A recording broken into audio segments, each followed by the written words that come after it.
What's going on, everybody? It's Quantize here. I just wanted to do a quick tutorial on Maximus, the mastering plugin. I released a short earlier about how Soundizer is just a preset within Maximus, which I can show right here.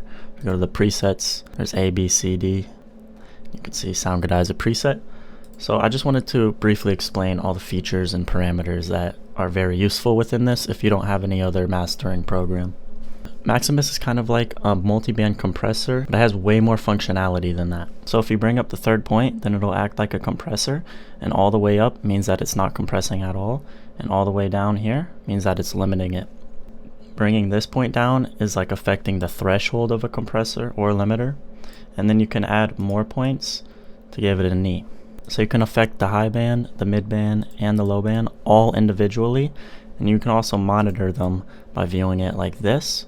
So you can just affect a specific frequency range, and you can select, let's say for the low band, I only want anything under 100 Hertz to be affected, and the high band anything above 4000 Hertz, which leaves the mid band with a large quantity of frequency information that can be affected if you do anything tweaking the parameters on this band. The pre-gain knob affects the volume of any of the audio going in before the effects are applied from Maximus. And then the post-gain knob is anything that's affected after the effects, basically. So if you turn this up, then it'll be the decibel range post effects.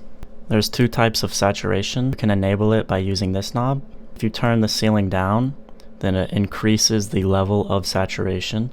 Saturation basically adds more harmonics into the high end, so it increases the perceived loudness by adding more frequencies that aren't really there. The attack knob determines how quickly the compression or limiting is going to latch on to the transients of your information being sent to the master, and the release is just how quickly it releases that information, just like a regular compressor if you know how that works.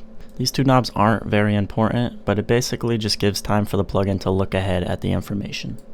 You can solo out each band by clicking this button, and you can hear just the low end, for example.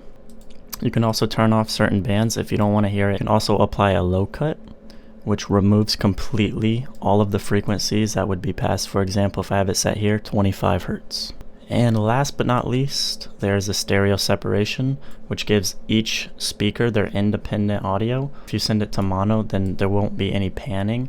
So a lot of tracks have the bass end in mono, maybe not 100%, but it's good to listen to your track in mono before you export it out to see if anything doesn't sound right, and then you can send it back to however you want it. Because if it's stereo, sometimes it sounds louder than it actually is. There's amazing master presets, drum presets, and much more, so I recommend just testing this plugin out, seeing how you can use it yourself, referring to this video for anything that you might not fully understand. A like, subscribe, click on this video if you want to learn more about multiband compression, and yeah, have a good day.